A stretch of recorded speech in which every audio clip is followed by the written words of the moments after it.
E a gente volta agora a falar com o Dante Graça, direto da redação. O Dante já está aqui conosco. E Dante, vamos falar de CPI da Covid-19. Diante do depoimento da médica oncologista Nise Yamaguchi na CPI, tem um novo episódio aí. Ela quer processar senadores, é isso, Dante? Exato, Emanuel. Geralmente a gente fala aqui da CPI, a gente fala detalhes dos depoimentos, né? Agora a gente vai falar de uma repercussão, né, judicial de um depoimento que foi dado, né? O depoimento da doutora Nise Yamaguchi foi certamente um dos que mais chamou a atenção aí de todo o público em geral, por ela ser apontada pelos membros ali da CPI como uma das supostas participantes do tal gabinete paralelo do Ministério da Saúde. Né? E aí esse depoimento foi duro, foi um depoimento que houve muito embate ali, e por conta desses embates entre ela e os senadores, especificamente, principalmente nesse caso, o senador Otto Alencar, ela entrou com esse processo. Ela entra com processo por danos morais contra tanto o senador Otto Alencar quanto contra o senador Omar Aziz. Né? O senador Omar Aziz, no entendimento dela no processo, o senador Omar Aziz, presidente da CPI e senador aqui pelo Amazonas, né? Ela alega que a participação do senador Omar Aziz deu aval para uma conduta do senador Otto Alencar que teria sido humilhante e misógina. Né? Misoginia é o preconceito contra a mulher. Né? Então, no entendimento dela, ela foi alvo de preconceito, de acusações e de ataques ali durante a CPI pelo fato de ser mulher. Foi, de fato, um depoimento que teve um tom um pouco mais elevado, né? Um tom até inquisitório em alguns momentos. É preciso que se diga isso, né? Que houve uma postura um tanto quanto diferente dos senadores em relação a ela, muito pelo aspecto oposicionista, né, por ela ser a primeira médica, o primeiro nome mais técnico, no caso, não primeira médica, porque já tinha ido Marcelo Queiroga, né, mas o primeiro nome técnico, entre aspas, assim, que esteja fora do escopo ali do Ministério, né, então ela foi colocada muito em xeque ali e muitas vezes em tom duro. Então ela diz que essas agressões verbais que ela sofreu geraram memes que viraram milhões de visualizações no YouTube, e ela pede, né, um valor aí de R$160 mil de cada um deles. Né? Então,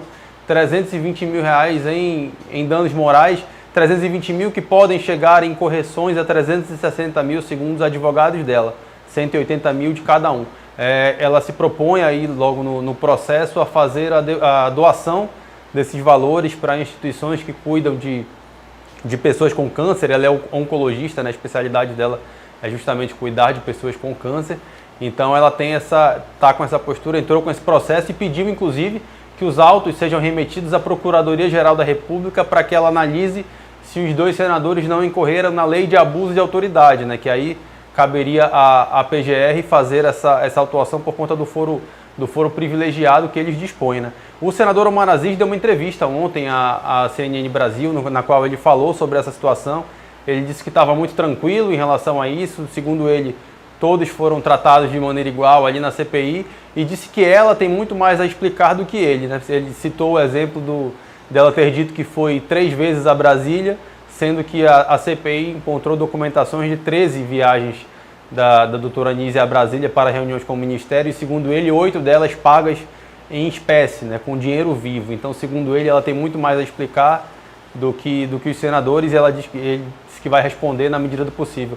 O senador Otto também se manifestou aí por nota oficial e também em redes sociais, no mesmo tom, assim, de que não tem nada a temer em relação a isso, que sequer foi notificado ainda da situação, mas que irá se posicionar. O certo é que esse deve ser só o primeiro de muitos processos nessa linha que devem ser tomados por diversas pessoas que foram ouvidas. Aí os embates muitas vezes têm esse tom mais elevado, e a partir desse certamente teremos outros pedidos de danos morais aí em relação a isso, né? Principalmente dependendo do resultado do processo dela, né?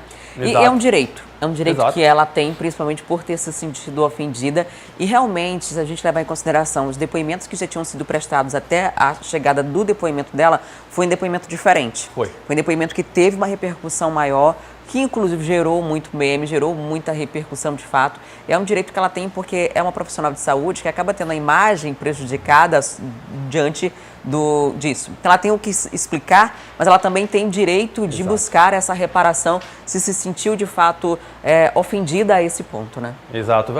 Quem acompanhou o depoimento viu em diversos momentos essa tentativa de acuar, né? A gente percebe muito isso, né? Intimidar, né? Exato. A gente percebe muito isso quando o senador, que já está acostumado com o embate, ele dá aquela primeira, né?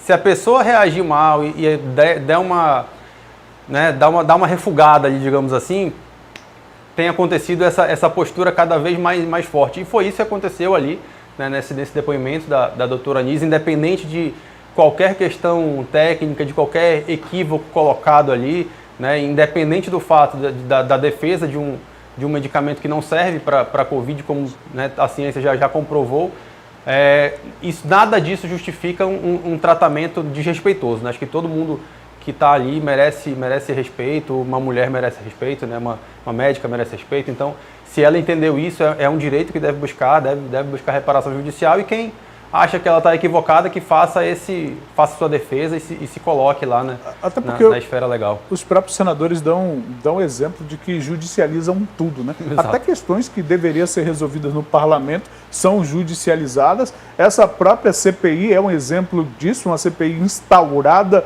por determinação de um ministro do Supremo. Então, se eles podem judicializar, qualquer cidadão brasileiro também pode procurar a justiça e procurar o direito da justiça. Edante, aproveitar a tua participação com a gente. Qual é a agenda dessa CPI ao longo dessa semana? O que está divulgado? Quem vão ouvir? Como é que está o clima por lá? A gente falou do gabinete paralelo, né, mano? De acusarem a Nise Yamaguchi de ser parte desse gabinete.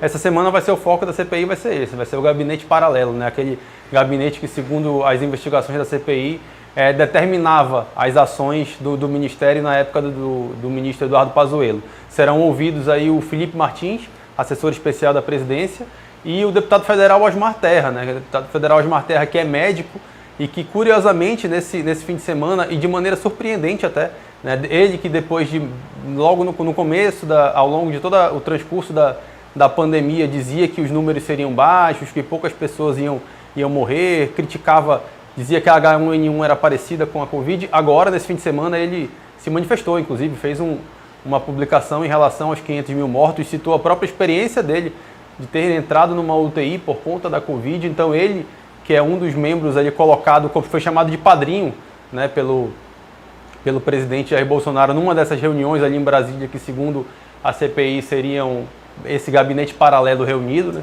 Ele será um dos ouvidos também durante essa semana. A semana da CPI vai ser focada especificamente nessa atuação, né? Em tentar descobrir o que faziam esses nomes que não tinham cargos no Ministério da Saúde, mas que, segundo as apurações deles, davam as orientações necessárias ali para o ministro Eduardo Pazuello quando ele comandava a pasta. O foco da semana da CPI vai ser esse, e a gente vai acompanhar os detalhes para saber todo o desenrolar e trazer aqui para vocês. Gostou do vídeo? Vem ver mais no nosso canal. Não esqueça de se inscrever e ativar as notificações.